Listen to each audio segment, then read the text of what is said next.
Jack Kevorkian devoted his life to a debate over whether or not a person can choose to die.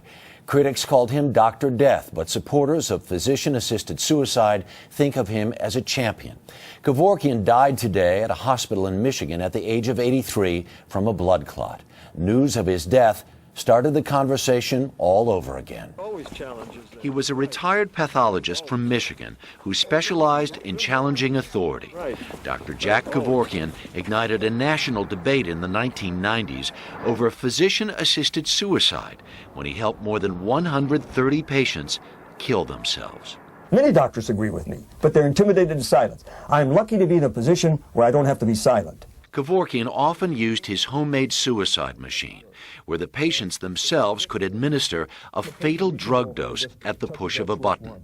He said his actions were based on a simple belief that the terminally ill have a right to end their own suffering and die if they choose to. And this is the ultimate self-determination, to determine when and how you're going to die when you're suffering. Legal authorities did not agree. 4 times he was put on trial and never convicted.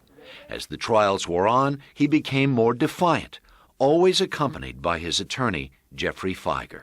It's a rare human being who can single-handedly take on an entire society and force it to focus on the suffering of other human beings. His final confrontation with the justice system began in 1998 when he recorded himself assisting in the suicide of Thomas Yauk, a man suffering from Lou Gehrig's disease.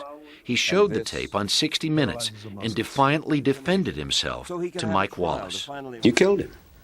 I did, but it could be manslaughter, not murder. It's not necessarily murder.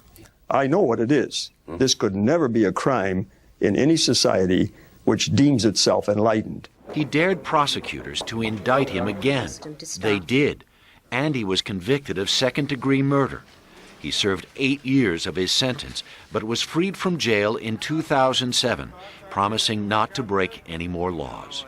Jack Kevorkian never achieved his goal of legalizing euthanasia, but he did succeed in getting an entire country to begin thinking about the right to die. Even among supporters of a patient's right to die, Kevorkian was controversial. Though there's no federal law allowing physicians-assisted suicide, it is legal in 3 states.